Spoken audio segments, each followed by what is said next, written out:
അനുഗ്രഹിക്കപ്പെട്ട നല്ല രാത്രിക്കായി കർത്താവിനെ സ്തുതിക്കുന്നു. നല്ല രാത്രിയിൽ നമുക്കൊരുമിച്ച് കർത്താവിൻ്റെ സന്നിധിയിൽ ദൈവമായ കർത്താവ് ഒരുക്കിയ നല്ല സാവകാശത്തിന് കർത്താവിന് നന്ദി പറയുന്നു. ഇന്ന് രാത്രി നമ്മുടെ മുൻപിൽ കർത്താവിൻ്റെ തിരുമേശയുണ്ടല്ലോ. തിരുമേശയുമായിട്ടുള്ള ബന്ധത്തിൽ നമുക്കൊരു വാക്യം വായിക്കാം. എബ്രായ സഭയ്ക്ക് എഴുതിയ ലേഖനം 10-ാമത്തെ അധ്യായം 16, 17, 18 വാക്യങ്ങൾ ഇന്ന് രാത്രിയിലെ ചിന്തയ്ക്ക് ആധാരമായി നമുക്ക് വായിക്കാം.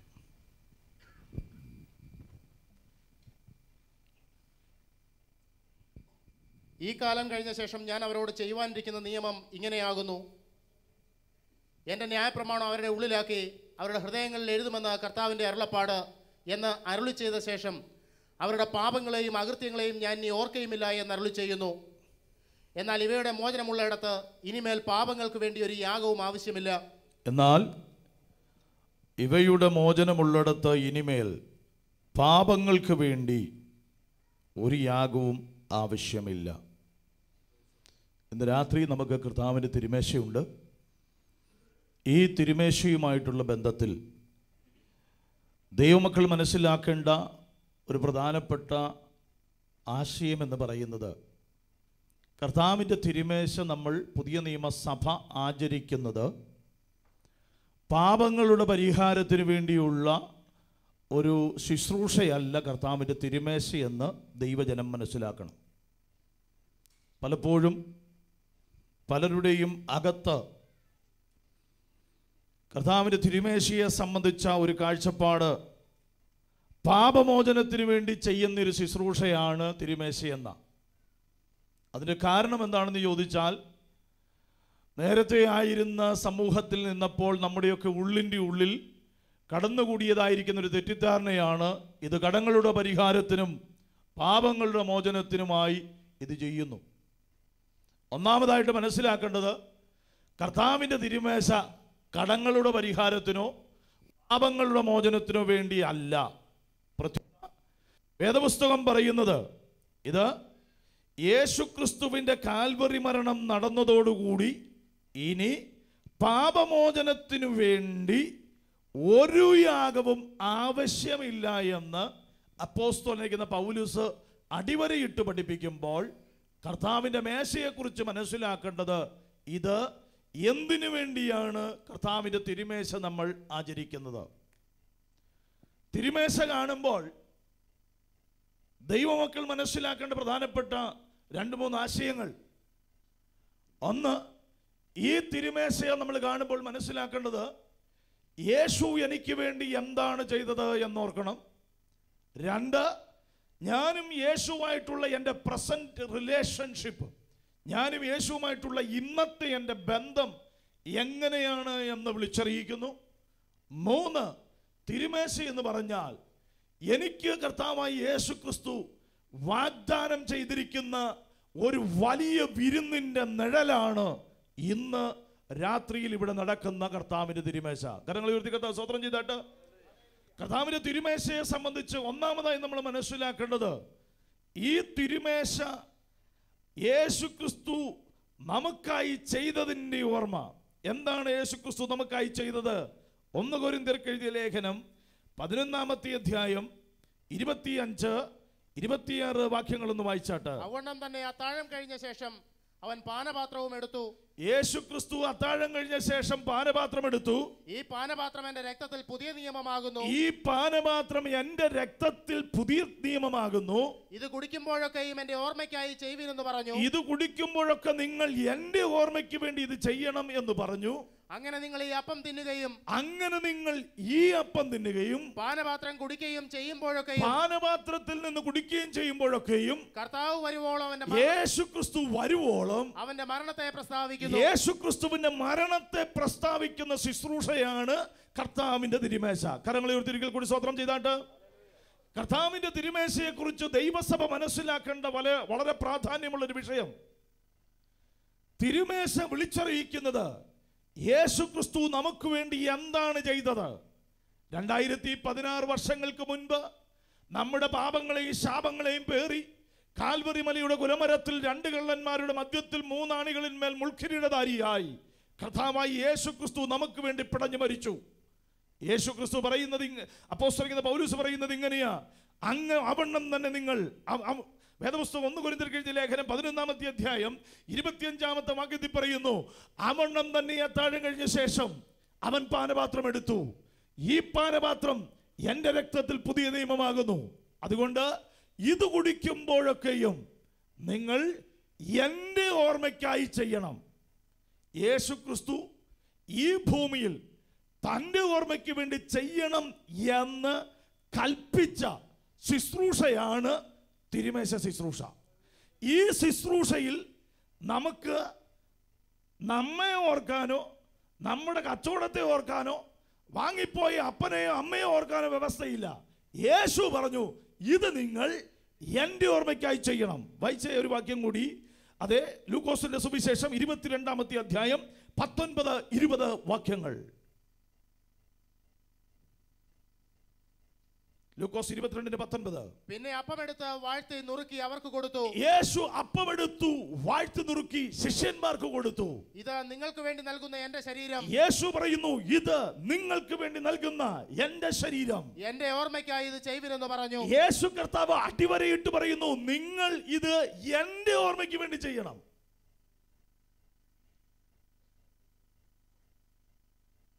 ഇത് വേറെ ആരുടെ ഓർമ്മയ്ക്ക് വേണ്ടി ചെയ്യാനല്ല യേശു ക്രിസ്തു സ്ഥാപിച്ചത്. യേശു ക്രിസ്തുവിന്റെ കാൽവരി മരണത്തെ ഓർക്കേണ്ടതിന് വേണ്ടി കർത്താവായി യേശു ക്രിസ്തു അവസാനമായി ഏൽപ്പിച്ച ശുശ്രൂഷയാണ് തിരുമേശ. വായിച്ച അടുത്ത വാക്യം, 20-ാമത്തെ വാക്യം. അവണ്ണം തന്നെ അത്താഴം കഴിഞ്ഞ ശേഷം അവൻ പാനപാത്രവും കൊടുത്തു. ഈ പാനപാത്രം നിങ്ങൾക്ക് വേണ്ടി ചൊരിയുന്ന എന്റെ രക്തത്തിലെ പുതിയ നിയമമാകുന്നു. അതുകൊണ്ട് അവണ്ണം തന്നെ അത്താഴം കഴിഞ്ഞ ശേഷം യേശു പാനപാത്രം കൊടുത്തു. ഈ പാനപാത്രം നിങ്ങൾക്ക് വേണ്ടി ചൊരിയുന്ന എന്റെ രക്തത്തിലെ പുതിയ നിയമമാകുന്നു. ഇത് കുടിക്കുമ്പോഴൊക്കെ എന്റെ ഓർമ്മയ്ക്ക് വേണ്ടി ചെയ്യണമെന്നാണ് യേശു പറഞ്ഞത്. അപ്പോൾ യേശു കർത്താവ് തന്റെ ഓർമ്മയ്ക്ക് വേണ്ടി സ്ഥാപിച്ചത് വേറെ ആരുടെയെങ്കിലും ഓർമ്മയ്ക്ക് വേണ്ടി സ്ഥാപിക്കുന്നു എങ്കിൽ, വേറെ ആരുടെയെങ്കിലും ഓർമ്മയ്ക്ക് വേണ്ടി നടത്തുന്നു എങ്കിൽ, വേദപുസ്തകം പറയുന്നത് അത് കർത്താവിന്റെ മേശയല്ല. വേറെ ആരുടെ നാമത്തിൽ ഇത് ചെയ്താലും ആരുടെ ഓർമ്മയ്ക്ക് വേണ്ടി ചെയ്താലും അത് ആരുടെ മേശയാകുന്നില്ല, കർത്താവിന്റെ മേശയാകുന്നില്ല, വേറെ പലരുടെ മേശയാകുന്നു. അതുകൊണ്ട് ഒന്ന്, കർത്താവിന്റെ തിരുമേശ നമ്മൾ ആചരിക്കുമ്പോൾ ഒന്നാമതായിട്ട് മനസ്സിലാക്കണം, ഇത് പാപങ്ങളുടെ മോചനത്തിന് വേണ്ടി അല്ല. അപ്പോസ്തലനായ പൗലോസ് പറയുന്നത്, ഇവയുടെ മോചനമുള്ളിടത്ത് ഇനിമേൽ പാപങ്ങൾക്ക് വേണ്ടി ഒരു യാഗവും ആവശ്യമില്ല. അതുകൊണ്ട് ദൈവമക്കൾ മനസ്സിലാക്കണം, കർത്താവിന്റെ തിരുമേശ ഇന്ന് രാത്രി നമ്മുടെ മധ്യത്തിലുണ്ട്. ഈ തിരുമേശ നടക്കുന്നത് നമ്മുടെ പാപത്തിന്റെ പരിഹാരത്തിന് വേണ്ടിയല്ല, പ്രത്യുത ഇത് നടത്തുന്നത് യേശു ക്രിസ്തു നമുക്ക് വേണ്ടി എന്തു ചെയ്തു എന്ന് അനുസ്മരിക്കേണ്ടതിന് വേണ്ടിയുള്ള ഒരു മെമ്മോറിയൽ സർവീസാണ് തിരുമേശ. തിരുമേശയെ സംബന്ധിച്ച് ഒരു കാഴ്ചപ്പാടെന്ന് പറയുന്നത്, ഒരു ഉപദേശം എന്ന് പറയുന്നത്, വയ്ക്കപ്പെട്ടിരിക്കുന്നതായ അപ്പത്തിന്മേലും വീഞ്ഞിന്മേലും സ്വർഗത്തിൽ നിന്ന് പരിശുദ്ധാത്മാവ് ഇറങ്ങി വന്ന് ഇത് തിരുശരീര രക്തങ്ങളാക്കുന്ന ഈ സമയം എത്ര ഭയങ്കരവും ഭ്രമിക്കത്തക്കതുമാകുന്നു എന്ന് പറഞ്ഞ് വരട്ടുന്നൊരു പരിപാടിയുണ്ട്.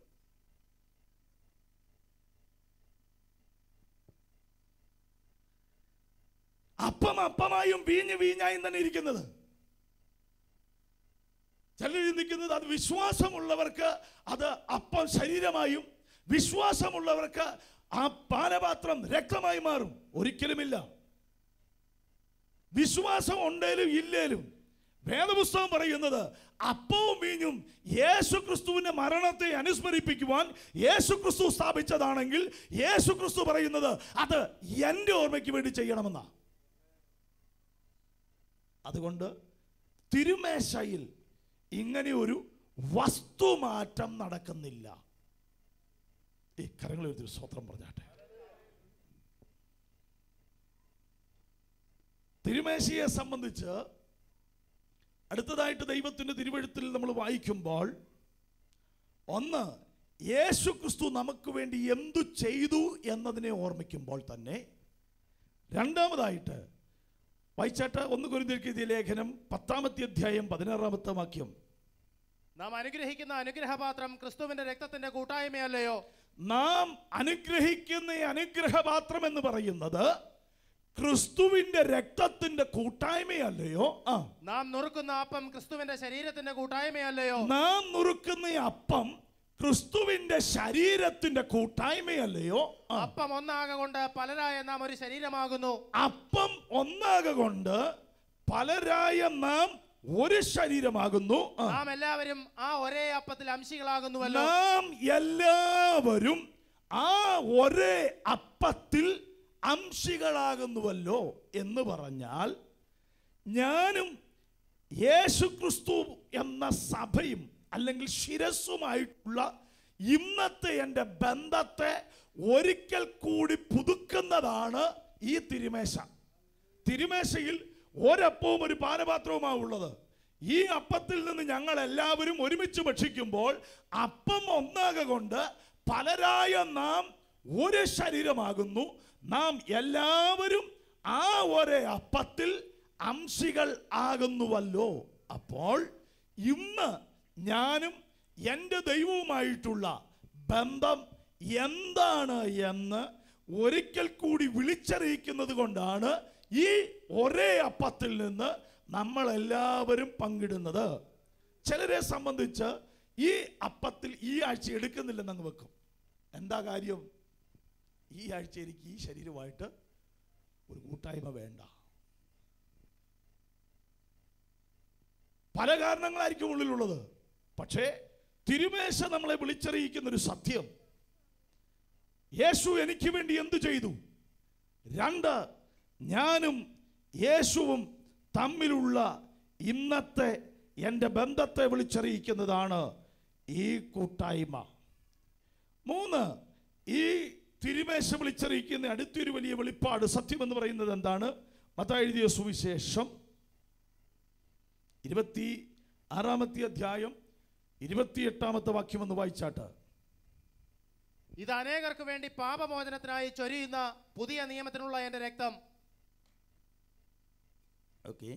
എന്റെ പിതാവിന്റെ രാജ്യത്തിൽ നിങ്ങളോട് കൂടെ പുതുതായി കുടിക്കും നാൾ വരെ ഞാൻ മുന്തിരിവള്ളിയുടെ അനുഭവത്തിൽ നിന്ന് കുടിക്കയില്ല എന്ന് ഞാൻ നിങ്ങളോട് പറയുന്നു എന്ന് പറഞ്ഞു. പിന്നെ അവർ സ്തോത്രം പാടിയ ശേഷം ഒലിവുമലയ്ക്ക് പുറപ്പെട്ടു പോയി.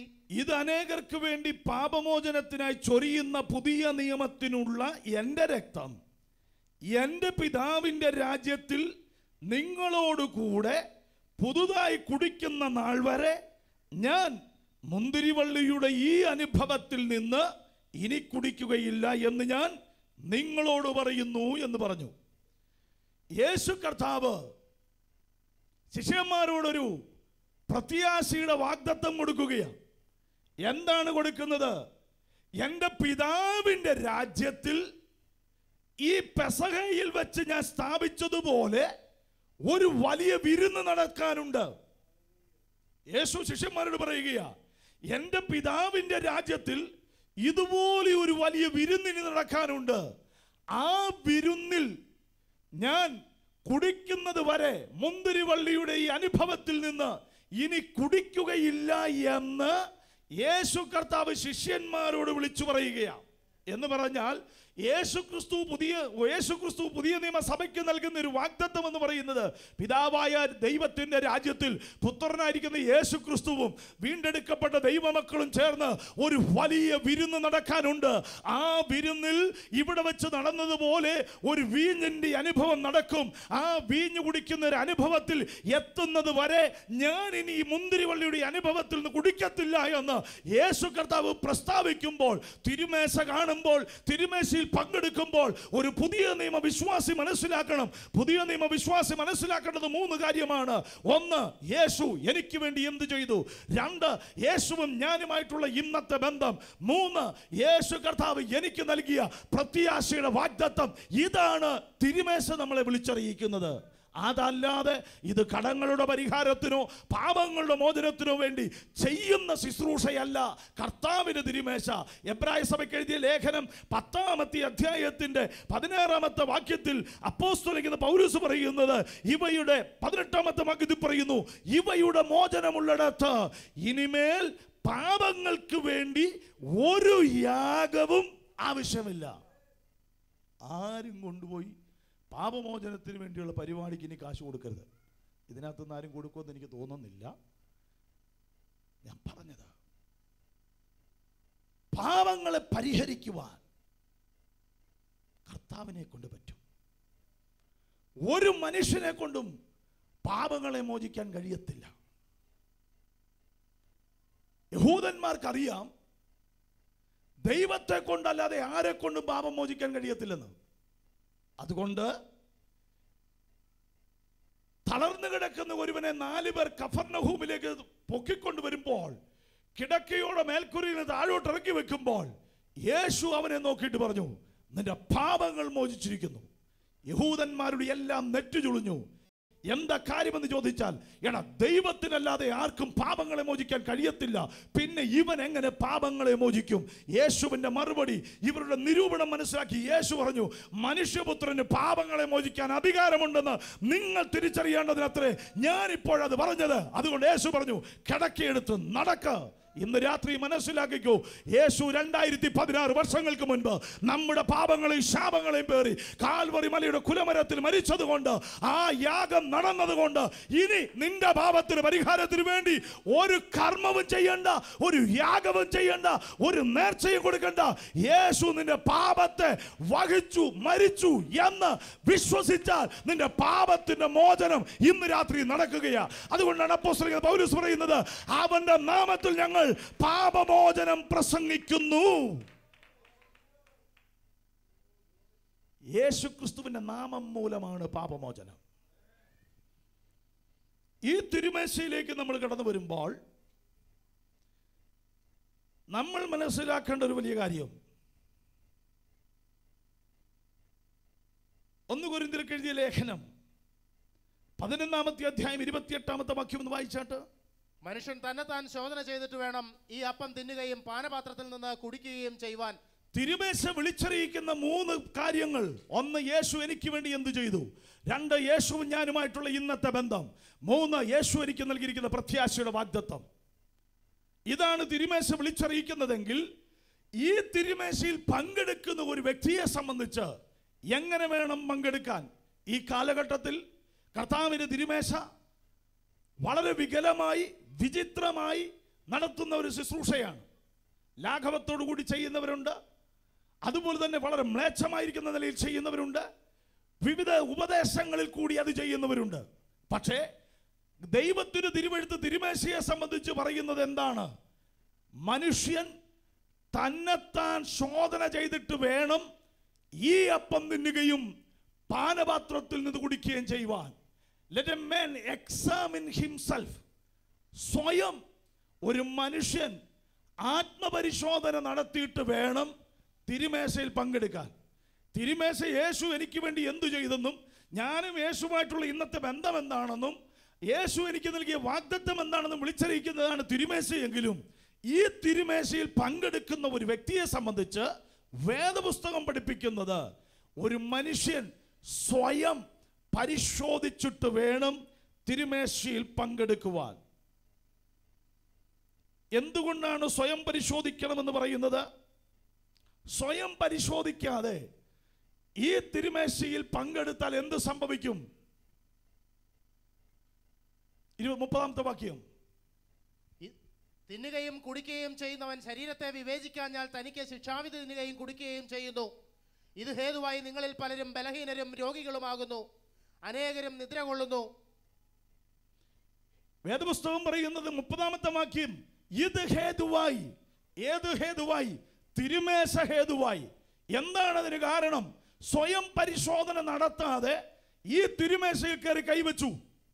അതുകൊണ്ട് എന്ത് സംഭവിച്ചു? ഇത് ഹേതുവായി നിങ്ങളിൽ പലരും ബലഹീനർ, രോഗികൾ, അനേകരും നിദ്ര കൊള്ളുന്നു. വേദപുസ്തകം പറയുന്നത് സ്വയം പരിശോധന നടത്തണം. റോമാസഭയ്ക്ക് എഴുതിയ ലേഖനം 12-ാമത്തെ അധ്യായം അതിന്റെ 1-ാമത്തെ വാക്യത്തിൽ അപ്പോസ്തലൻ പൗലോസ് പറയുന്നു, സഹോദരന്മാരെ, ദൈവത്തിന് മനസ്സലിവ് ഓർമ്മിപ്പിച്ച് ഞാൻ നിങ്ങളെ പ്രബോധിപ്പിക്കുന്നത് എന്തെന്നാൽ, നിങ്ങൾ ബുദ്ധിയുള്ള ആരാധനയായി നിങ്ങളുടെ ശരീരങ്ങളെ ജീവൻ, വിശുദ്ധി, ദൈവത്തിന് പ്രസാദമുള്ള യാഗമായി സമർപ്പിക്കണം. അപ്പോസ്തലൻ പൗലോസ് റോമാസഭയ്ക്ക് എഴുതിയ ലേഖനം 12-ാമത്തെ അധ്യായത്തിന്റെ 1-ാമത്തെ വാക്യത്തിൽ പറയുന്നു, നിങ്ങളെ ഞാൻ മനസ്സലിവ് ഓർമ്മിപ്പിച്ച് പ്രബോധിപ്പിക്കുന്നു. എന്താണ് ഓർമ്മിപ്പിക്കുന്നത്? നിങ്ങൾ ബുദ്ധിയുള്ള ആരാധന. തിരുമേശയെ കൈവെക്കുമ്പോൾ നമ്മൾ സ്വയം പരിശോധിക്കണം. കർത്താവുമായിട്ടുള്ള ബന്ധത്തിൽ ആരാധനയുടെ ജീവിതം എങ്ങനെയാണ്?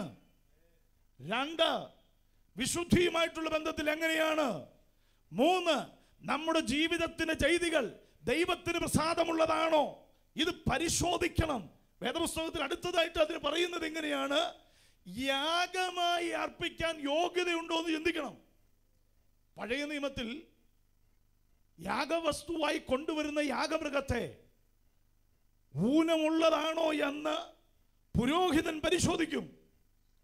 പുരോഹിതൻ പരിശോധിക്കുന്നത് ഈ കൊണ്ടുവന്നിരിക്കുന്ന യാഗമൃഗത്തിന് എന്തെങ്കിലും ഊനമുണ്ടോ, ചട്ടുണ്ടോ, ഉളുക്കുണ്ടോ, കണ്ണ് ശരിയാണോ, പല്ലെല്ലാം ഉണ്ടോ, ചതവുണ്ടോ എന്ന് വ്യക്തമായി പരിശോധിച്ചതിന് ശേഷം ഒരു ഊനവും ഇല്ല എന്ന് പുരോഹിതന് ബോധ്യമായി കഴിയുമ്പോൾ പുരോഹിതൻ ആ യാഗമൃഗത്തെ യാഗം ചെയ്യുന്നത് പോലെ വേദപുസ്തകത്തിൽ പൗലോസ് അപ്പോസ്തലൻ പറയുക, ബുദ്ധിയുള്ള ആരാധനയായി ശരീരത്തെ ജീവനും വിശുദ്ധിയും ദൈവത്തിന് പ്രസാദവുമുള്ള യാഗമായി ആണോ സമർപ്പിക്കുന്നത് എന്ന് നമ്മുടെ ജീവിതത്തെ നമ്മളൊന്ന് പരിശോധിച്ചിട്ട് വേണം ഈ തിരുമേശയിൽ പങ്കെടുക്കാൻ. അതല്ല എങ്കിൽ ഇത് നിമിത്തം ബലഹീനത, രോഗം, മരണം സംഭവിക്കുമെന്ന് വേദപുസ്തകം പഠിപ്പിക്കുന്നു. ഇന്ന് രാത്രിയിൽ എന്നെ കേൾക്കുന്ന ദൈവമക്കൾ മനസ്സിലാക്കണം, തിരുമേശ വിളിച്ചറിയിക്കുന്നത് യേശു എനിക്ക് വേണ്ടി എന്തു ചെയ്തു. തിരുമേശ വിളിച്ചറിയിക്കുന്നത് ഞാനും ദൈവമായിട്ടുള്ള ഇന്നത്തെ എൻ്റെ ബന്ധം എന്താണ് എന്ന് വിളിച്ചറിയിക്കുന്നു. 3, തിരുമേശ യേശു ക്രിസ്തു എനിക്ക് നൽകിയിരിക്കുന്ന വാഗ്ദത്തം എന്താണ് എന്ന് വിളിച്ചറിയിക്കുന്നു. അത് ഞങ്ങൾ കൂടി വരുമ്പോഴൊക്കെയും അവൻ്റെ ഓർമ്മയ്ക്ക് വേണ്ടി ചെയ്യുന്ന ഈ ശുശ്രൂഷയിൽ പങ്കെടുക്കുന്ന ഒരു ദൈവ പൈതൽ ഒന്നാമതായിട്ട് ശോധന ചെയ്യേണ്ടത് 1, സ്വയം പരിശോധിക്കണം. വായിച്ചേ ഇനി 29ാമത്തെ വാക്യം, 1 കൊരിന്ത്യർ 11:29 വാക്യം. തിന്നുകയും കുടിക്കുകയും ചെയ്യുന്നവൻ ശരീരത്തെ വിവേചിക്കാഞ്ഞാൽ തനിക്ക് ശിക്ഷാവിധി തിന്നുകയും കുടിക്കുകയും ചെയ്യുന്നു. ഇവിടെ വളരെ വ്യക്തമായി അപ്പോസ്തലൻ പൗലോസ് പറയുന്നത് തിന്നുകയും കുടിക്കുകയും ചെയ്യുന്നവൻ എന്ന് പറഞ്ഞാൽ യേശുക്രിസ്തുവിന്റെ കാൽവറി മരണത്തെ അനുസ്മരിപ്പിക്കുന്നതായ അപ്പവും വീഞ്ഞും എന്ന കർത്താവിന്റെ തിരുമേശയിൽ തിന്നുകയും കുടിക്കുകയും ചെയ്യുന്നവൻ ശരീരത്തെ വിവേചിക്കാഞ്ഞാൽ. മലയാളത്തിൽ ശരീരം എന്ന് മാത്രം എഴുതി വച്ചിരിക്കുമ്പോൾ വേദപുസ്തകം മൂലഭാഷയിൽ നിന്ന് ട്രാൻസ്ലേറ്റ് ചെയ്യുമ്പോൾ KJV ട്രാൻസ്ലേഷൻ കൊടുത്തിരിക്കുന്നത് not discerning the Lord's body എന്ന് പറഞ്ഞാൽ ശരീരം എന്ന് ഇവിടെ ഉദ്ദേശിച്ചിരിക്കുന്നത് നമ്മുടെ ഈ ശരീരമല്ല, പിന്നെയോ നമ്മൾ ഇത് കർത്താവിന്റെ ശരീരമാണോ എന്ന് തിരിച്ചറിഞ്ഞിട്ട് വേണം ഇതിനകത്ത് കൈ നീട്ടാൻ. അപ്പവും വീഞ്ഞും അല്ലേ, ഇത് കുഴപ്പമില്ല എന്ന് പറഞ്ഞ് കൈ നീട്ടാൻ പാടില്ല. കാരണം എന്താണെന്ന് ചോദിച്ചാൽ ഇത് ആരുടെ നാമത്തിൽ ആരുടെ ഓർമ്മയ്ക്ക് വേണ്ടി ചെയ്യുന്നതാണ് എന്ന് നമ്മൾ വ്യക്തമായിട്ട് വിവേചിച്ചിട്ട് വേണം ഇതിനകത്ത് കൈ നീട്ടാൻ. വ്യക്തമായി പറയുന്നു, not discerning the Lord's body. യേശുക്രിസ്തുവിന്റെ ശരീരമായ സഭ യേശുക്രിസ്തുവിന്റെ മരണത്തെ അനുസ്മരിപ്പിക്കേണ്ടതിനും ഓർക്കേണ്ടതിനും വേണ്ടി യേശുക്രിസ്തുവിനാൽ സ്ഥാപിച്ചതും അപ്പോസ്തലന്മാരുടെ നടപടി പ്രകാരം തുടർന്നുകൊണ്ടിരിക്കുന്നതും 1-ാം നൂറ്റാണ്ടിലെ ദൈവസഭ അനുഷ്ഠിച്ചു വന്നതുമായ തിരുമേശയാണോ എന്ന് വ്യക്തമായി തിരിച്ചറിഞ്ഞ് ശോധന ചെയ്തിട്ട് വേണം ഈ തിരുമേശയിൽ പങ്കെടുക്കാൻ. അതല്ലാതെ ചെയ്താൽ വേദപുസ്തകം പറയുന്നു വിവേചിക്കാഞ്ഞാൽ. 29ാമത്തെ വാക്യം, തിന്നുകയും കുടിക്കുകയും ചെയ്യുന്നവൻ ശരീരത്തെ വിവേചിക്കാഞ്ഞാൽ തനിക്ക് ശിക്ഷാവിധി തിന്നുകയും കുടിക്കുകയും ചെയ്യുന്നു. താൻ ഈ അപ്പവും പാനപാത്രവും എടുത്ത് കുടിക്കുമ്പോൾ ചെയ്യുന്നത് ശിക്ഷാവിധിയാണ്. എന്ത് ചെയ്യുന്നത് അടുത്തിരിക്കുന്ന ഞങ്ങൾക്ക് കരം കൊടുത്ത് ചിരിച്ചോണ്ട് പറ, അപ്പവും ഇനി എടുക്കുമ്പോൾ സൂക്ഷിച്ചു വേണം. രണ്ടാമത് പറയാൻ പോകുന്നത് വിവേചിച്ചിട്ട് വേണം ഇതെടുക്കാൻ. ചിരിച്ചോണ്ട് പറഞ്ഞാൽ മതി, ചിരിച്ചോണ്ട് പറഞ്ഞാൽ മതി, പെട്ടെന്ന് ഓർമ്മ വരും. അമ്മാച്ചൻ വണങ്ങും അമ്മായിമ്മ വണങ്ങുമെന്ന് പറഞ്ഞ് പോയി കൈ നീട്ടിയാൽ എടുത്ത് വായിലെടുത്തത് ശിക്ഷാവിധിയായിരിക്കും. ഇത് ഹേതുവായി നിങ്ങളിൽ പലരും ബലഹീനരും രോഗികളുമാകുന്നു. അടുത്ത വാക്യത്തിലേക്ക് വരുമ്പോൾ പറയുന്നു, നാം നമ്മെ തന്നെ വിധിച്ചാൽ, ഇവിടെയാണ് നമ്മുടെ കെട്ടുവള്ളി. നാം നമ്മെ തന്നെ വിധിച്ചാൽ സ്വർഗം എന്ത് ചെയ്യത്തില്ല. ദൈവത്തിൻ്റെ വിധിക്ക് വേണ്ടി കാത്തിരിക്കാതെ ദൈവസന്നിധിയിൽ നാം നമ്മെ തന്നെ വിധിക്കാൻ തയ്യാറായാൽ മതി. എന്ന് പറഞ്ഞാൽ വേദപുസ്തകം പറയുന്നു, 1 യോഹന്നാന്റെ ലേഖനം 1-ാമത്തെ അധ്യായം 9-ാമത്തെ വാക്യവും യാക്കോബിന്റെ ലേഖനം 5-ാമത്തെ അധ്യായം 14-15 വാക്യമാണെന്ന് എനിക്ക് തോന്നുന്നു. ഒന്ന് നോക്കിക്കേ. സഹോദരന്മാർ തമ്മിൽ പാപങ്ങളെ ഏറ്റുപറഞ്ഞ് ഒരുവന് വേണ്ടി ഒരുവൻ പ്രാർത്ഥിപ്പിക്കും. യോഹന്നാൻ 1:9 വായിച്ചേ ആദ്യമേ. നമ്മുടെ പാപങ്ങളെ ഏറ്റുപറയുന്നുവെങ്കിൽ അവൻ നമ്മോട് പാപങ്ങളെ ക്ഷമിച്ച് സകല അനീതിയും പോക്കി നമ്മെ ശുദ്ധീകരിപ്പാൻ തക്കവണ്ണം വിശ്വസ്തനും നീതിമാനുമാകുന്നു. ഒന്നാമതായിട്ട് മനസ്സിലാക്കേണ്ടത്, പാപങ്ങളെ ഏറ്റുപറയുന്നു എങ്കിൽ യേശു കർത്താവ് നമ്മുടെ പാപങ്ങളെ ക്ഷമിച്ച് സകല അനീതിയും പോക്കി നമ്മെ ശുദ്ധീകരിപ്പാൻ തക്കവണ്ണം വിശ്വസ്തനും നീതിമാനുമാണ് എന്ന് ഒരു അവബോധം ഒരു ദൈവവൈതലിന്റെ അകത്ത് വേണം. ഒരു ദൈവവൈതലിന്റെ അകത്തുണ്ടായിരിക്കേണ്ട ഒന്നാമത്തെ അവബോധം, ഞാൻ എൻ്റെ പാപത്തെ എൻ്റെ ദൈവത്തോട് പറഞ്ഞാൽ എൻ്റെ ദൈവം എൻ്റെ പാപങ്ങളെ എന്നോട് ക്ഷമിച്ച് എൻ്റെ സകല അനീതിയും പോക്കി എന്നെ ശുദ്ധീകരിപ്പാൻ തക്കവണ്ണം വിശ്വസ്തനാണ്, നീതിമാനാണ്. ദൈവത്തിൻ്റെ സന്നിധിയിൽ പാപത്തെ ഏറ്റുപറയാൻ തയ്യാറെങ്കിൽ ദൈവം അത് ക്ഷമിക്കാൻ വിശ്വസ്തനാണ്, നീതിമാനാണ്. ഇത് നമ്മുടെ ആത്മാവിലൊരു ബോധ്യമായിട്ടുണ്ടായിരിക്കണം. പിശാചിൻ്റെ ഒരു വലിയ തന്ത്രം എന്നാന്ന് ചോദിച്ചാൽ, പിശാച് എപ്പോഴും നിന്റെ മനസ്സിൽ പറഞ്ഞുകൊണ്ടിരിക്കും, നീ ഒരിക്കലും നിന്റെ പാപം ക്ഷമിക്കത്തില്ല. നീ ചെയ്ത പാപം വലിയ പാപമാണ്, അതൊരിക്കലും നിനക്ക് ക്ഷമ കിട്ടത്തില്ല എന്ന് പിശാച് പറഞ്ഞുകൊണ്ടിരിക്കും. അങ്ങനെ പറഞ്ഞുകൊണ്ടിരിക്കുമ്പോൾ ഈ പാപം ദൈവത്തോട് പറയാൻ പറ്റാതെ വരും. വായിച്ച യാക്കോബിന്റെ ലേഖനം 5-ാമത്തെ അധ്യായത്തിൽ നമ്മോട് ഒരുവന് വേണ്ടി ഒരുവൻ പ്രാർത്ഥിക്കണം എന്നുള്ളൊരു വാക്യം, 5-ാമത്തെ. എന്നാൽ നിങ്ങൾക്ക് രോഗശാന്തി വരേണ്ടതിന്, ആ വാക്യം എത്രയും ബ്രദർ? 5:16. 5-ാം അധ്യായം 16-ാമത്തെ വാക്യം വായിച്ചേ. എന്നാൽ നിങ്ങൾക്ക് രോഗശാന്തി വരേണ്ടതിന് തമ്മിൽ പാപങ്ങളെ ഏറ്റുപറഞ്ഞ് ഒരുവന് വേണ്ടി ഒരുവൻ പ്രാർത്ഥിപ്പീൻ. പുതിയ നിയമത്തിൽ അങ്ങനെ ഏറ്റുപറയണ്ട എന്ന് ചിന്തിക്കുന്ന ഒരു വിഭാഗമുണ്ട്. പക്ഷേ അപ്പോസ്തലൻ യോഹന്നാനും യാക്കോബും പറയുന്നത്, നിങ്ങൾ പാപങ്ങളെ ഏറ്റുപറഞ്ഞാൽ വിശ്വസ്തനും നീതിമാനുമായിരിക്കുന്ന ദൈവം നിങ്ങളുടെ പാപങ്ങളെ പോക്കും. അവൻ വിശ്വസ്തനാണ്, നീതിമാനാണ്. അങ്ങനെയെങ്കിൽ ഇന്ന് രാത്രിയിൽ കർത്താവിൻ്റെ സന്നിധിയിലായിരിക്കുന്ന ദൈവമക്കൾ മനസ്സിലാക്കേണ്ട ഏറ്റവും വലിയ ഒരു സത്യം, ഈ തിരുമേശയിൽ നിങ്ങൾ പങ്കാളികളാകുമ്പോൾ, ഈ തിരുമേശയിൽ നിങ്ങൾ ഓഹരിക്കാരാകുമ്പോൾ, ഈ തിരുമേശയിൽ നിങ്ങളുടെ ജീവിതത്തിൽ അത് അനുഗ്രഹത്തിന് കാരണമായി തീരണമെന്നുണ്ടെങ്കിൽ, ഒന്ന്, നാം നമ്മുടെ ശരീരത്തെ വിവേചിക്കണം. 2, നാം ആയിരിക്കുന്ന കർത്താവിൻ്റെ ശരീരത്തെ നമ്മൾ വിവേചിക്കണം. അങ്ങനെ വിവേചിച്ചിട്ട് വേണം നമ്മൾ കർത്താവിൻ്റെ തിരുമേശയിൽ പങ്കാളികളായി തീരുവാൻ. അതല്ലാതെ തിരുമേശയിൽ പങ്കാളികളായാൽ അത് നിമിത്തം ബലഹീനത, രോഗം, മരണം ഇവ സംഭവിക്കുമെന്ന് ദൈവത്തിൻ്റെ തിരുവെഴുത്ത് പറയുന്നു. ഇന്ന് രാത്രിയിൽ ഒരു നിമിഷം നമ്മുടെ കണ്ണുകളെ അടയ്ക്കാം, ഹൃദയം കർത്താവിൻ്റെ സന്നിധിയിൽ ഏകാഗ്രമാക്കാം. യേശുവിന്റെ തിരുമുഖത്തേക്ക് നമുക്ക് നോക്കി. വേദപുസ്തകം പറയുന്നു, നിന്റെ പാപം എത്ര കടിച്ചുവപ്പാണെങ്കിലും അതിനെ ഹിമം പോലെ വെളുപ്പിക്കും, രക്താംബരം പോലെ ചുവന്നിരുന്നാലും വെളുത്ത പഞ്ഞി പോലെയാക്കും. ലംഘനം ക്ഷമിച്ചും പാപം മറച്ചും കിട്ടിയ മനുഷ്യൻ ഭാഗ്യവാൻ.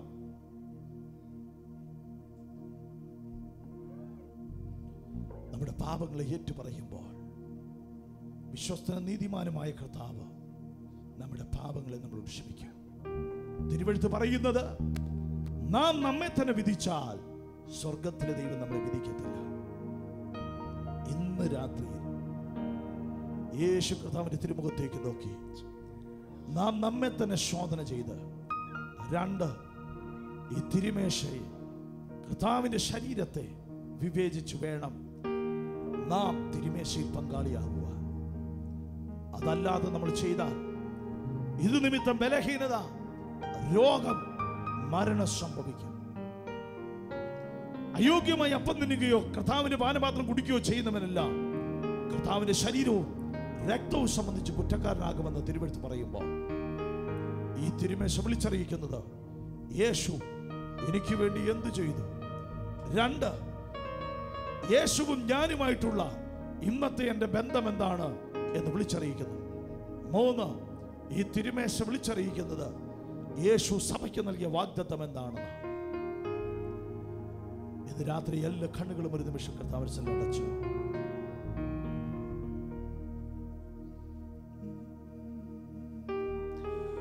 പാപത്തെ സ്നേഹിപ്പാ ഞാനിനി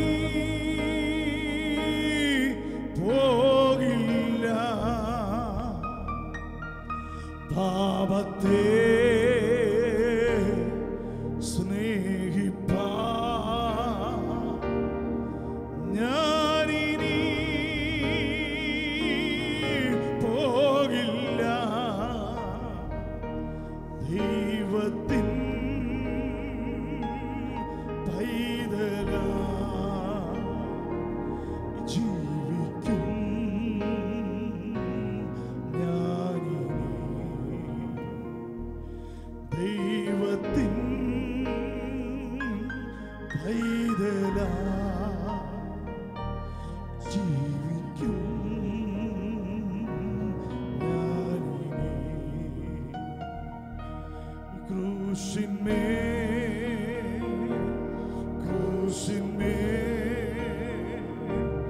കാണുന്ന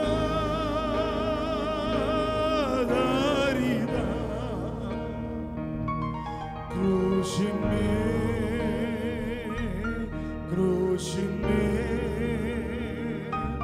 കാണുന്ന ദാരിദ്ര, പ്രാണനാഥൻ പ്രാണനാഥൻ എമ്പേൽക്കായി ജാഗുന്നു. പ്രാണനാഥൻ പ്രാണനാഥൻ എമ്പേൽക്കായി ജാഗുന്നു. 2016 വർഷങ്ങൾക്ക് മുൻപ്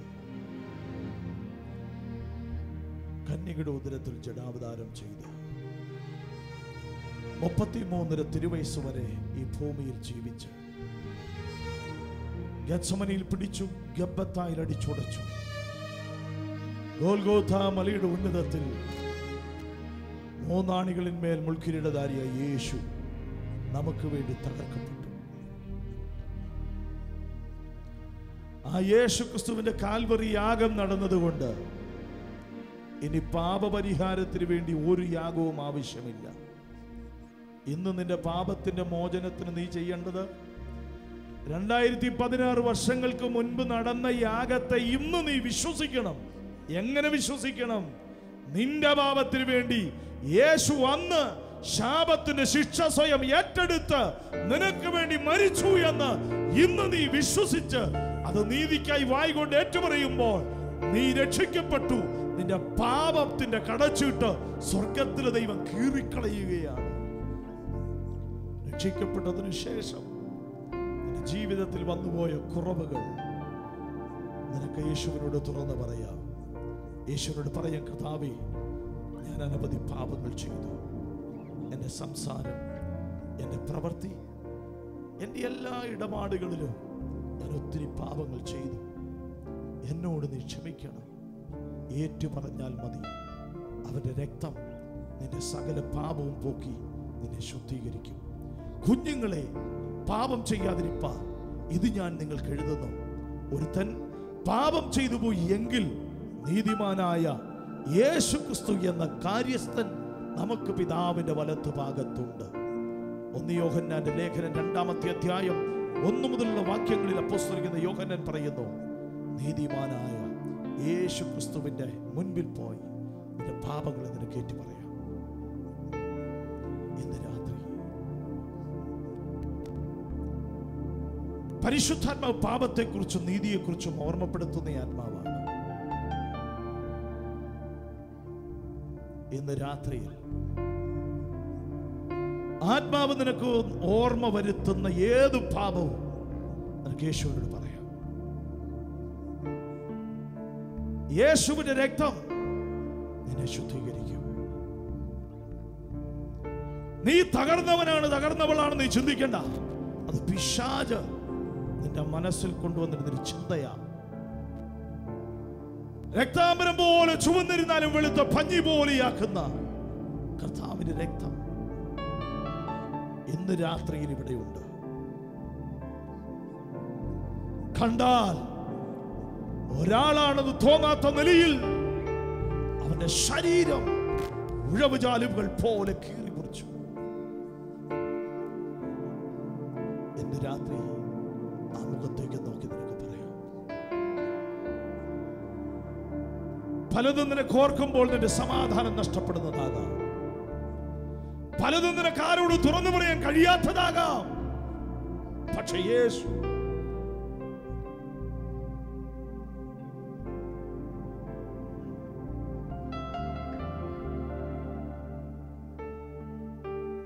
യേശുവിന്റെ കരങ്ങളിലേക്ക് ഏൽപ്പിച്ചുകൊണ്ട് എന്നോട് ചേർന്ന് നിങ്ങളുടെ ഹൃദയത്തിന്റെ വാക്കുകളായി യേശുവിനോട് പ്രാർത്ഥിച്ചാണ്. നിങ്ങൾ കർത്താവിനോട് പറയുന്ന വാക്കുകളായി യേശുവിനോട് എന്നോട് ചേർന്ന് നിങ്ങൾ പ്രാർത്ഥിച്ചാണ്. കർത്താവായ യേശുവേ, ഇന്ന് രാത്രിയിൽ അങ്ങയുടെ കരങ്ങളിലേക്ക് എന്നെ തന്നെ ഞാൻ സമർപ്പിക്കുന്നു. എൻ്റെ ജീവിതത്തിൽ ഞാൻ ഇതുവരെയും ചെയ്തുപോയ എല്ലാ പാപങ്ങളും എല്ലാ അകൃത്യങ്ങളും എന്നോട് നീ ക്ഷമിക്കണമേ. അങ്ങയുടെ രക്തത്താൽ, അങ്ങയുടെ വചനത്താൽ, അങ്ങയുടെ ആത്മാവിനാൽ അങ്ങനെ ശുദ്ധീകരിക്കണം. ഇന്ന് രാത്രിയിൽ കർത്താവിന്റെ രക്തം എൻ്റെ ദേഹം, എൻ്റെ ദേഹി, എൻ്റെ ആത്മാവിനെ ശുദ്ധീകരിക്കേണ്ടതിനായി ഞാൻ അങ്ങയോട് പ്രാർത്ഥിക്കുന്നു. ഈ തിരുമേശ എൻ്റെ ബലഹീനതയ്ക്ക്, രോഗത്തിന്, മരണത്തിന് കാരണമാകാതിരിക്കുവാൻ ഞാൻ അങ്ങയോട് പ്രാർത്ഥിക്കുന്നു. ഈ തിരുമേശ എൻ്റെ അനുഗ്രഹത്തിന് കാരണമാക്കണം. പ്രാർത്ഥന കേട്ടതുകൊണ്ട് സ്തോത്രം. യേശു ക്രിസ്തുവിൻ നല്ല നാമത്തിൽ തന്നെ ആമേൻ.